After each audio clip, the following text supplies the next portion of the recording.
Hi means Health Informatics and welcome to Hi-Fi, which is Health Informatics in 5 minutes. The video is brought to you by Simple team, Health Informatics Rapid Design Lab at PHFI, Indian Institute of Public Health, Hyderabad. Please read the disclaimer carefully and then watch the video.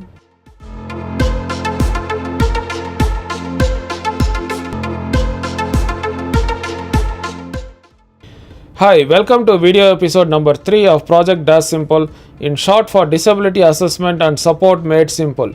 This is a video series in which we will talk about several aspects of digital disability assessment and digital direct benefit linkage. In the previous episode, we said Argon is undergoing rigorous research trials and tests. Argon, as you know, is the augmented reality based digital goniometer. In this video episode, we will talk about purpose of testing, products used in testing, people involved in testing, and the processes involved in testing, and I am Dr. Suresh, your presenter for this video. Hi, I'm Shilpy and I will answer the question, what is the purpose of testing Argon? The mechanical universal goniometer, we like to call it MUG in short, is the most widely used device or what is called the gold standard in the measurement of joint angles or physical range of motion, ROM, in degrees, and the process of assessment, as you know, is known as goniometry.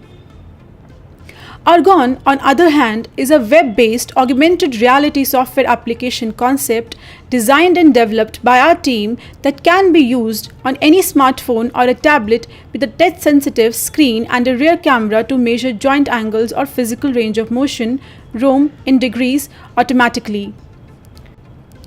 The purpose of this test is to compare these two methods of measuring joint angles or physical range of motion in degrees.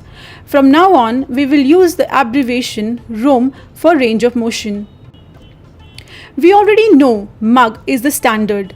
This test is to compare and know if Argon measurement of ROM is similar to MUG and by how much is it similar or otherwise. In the next segment of this video, I will list all the products or devices used in this test.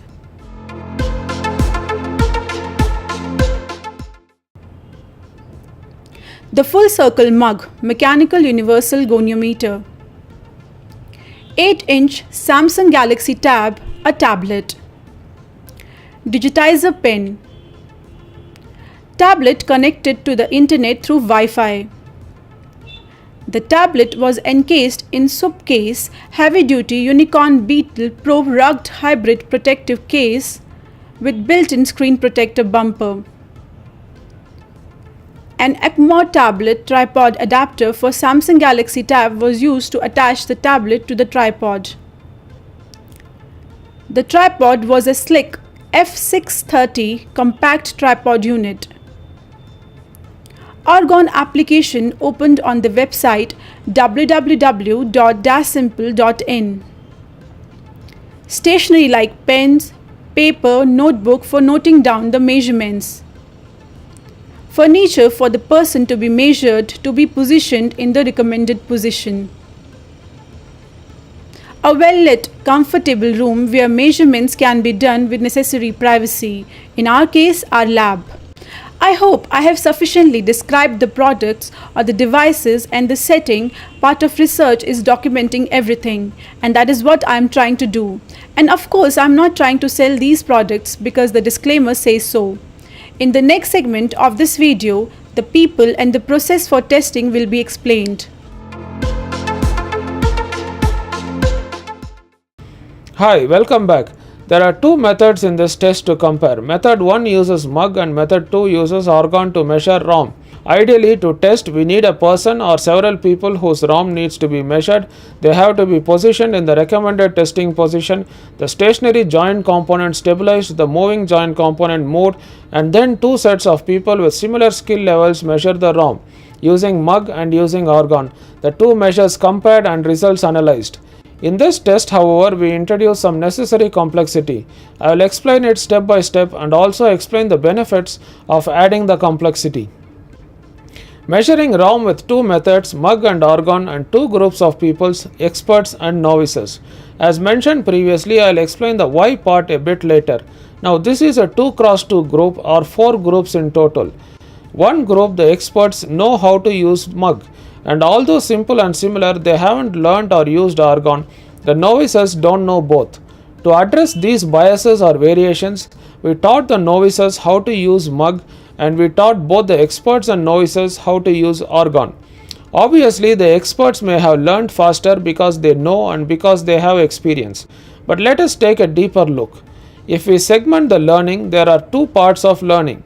First, how to measure, which is identifying the bony landmarks. This is the complicated part as there are several joints.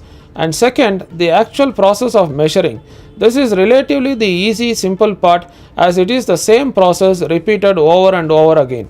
Again, to address this bias of previous knowledge of identifying bony landmarks, we displayed the image of the joint highlighting the bony landmarks and the position of mug and argon for measurement on a large 55-inch television and taught the experts and novices how to measure. This prompting was added because software can be designed with additional prompts or guides, and even argon was designed with them. Now all the members in the group knew how to measure ROM with mug and argon with the help of the prompts, so bias minimized. One of the experts was chosen in rotation to minimize bias and was given a randomly chosen number by random.org again to minimize bias. This number was the degree between the maximum and minimum degree of ROM angle. The expert was requested to position the joint of a normal volunteer in that particular degree angle and maintain the degree in confidence. The volunteer was requested to hold that position for some time. 4 groups of people with 2 devices, argon and mug, were requested to measure the joint ROM angles in degrees, and the measures were recorded in the confidence by the invigilators. Prompts displayed an image of the joint highlighting the bony landmarks and the position of mug and argon for measurement on the large screen television. This process was repeated several times with several volunteers, several joints, several range of movements, actually 14 ROM for upper limb and 12 ROM for lower limb. Rest of the actual numbers in the next video episode. So finally to the question, why do we need this complexity? 1. To measure inter-device variation, which is of course the first objective. The add-on complexity helps us to measure 2. Inter-assessor variation and 3. Intra-assessor variation. Also measured were the inter-limb and the inter-joint variation and any other significant variation between the groups. The result of the test and the significance of the results will be described in the next episode. Keep watching and thank you for watching this episode. Project website is www.simple.in. The project and this video episode was made possible by a grant from Grand Challenges Canada. If you have any comments, please write to us at healthinformatics@iiphh.org. Also visit our website www.healthinformatics.in. Thank you.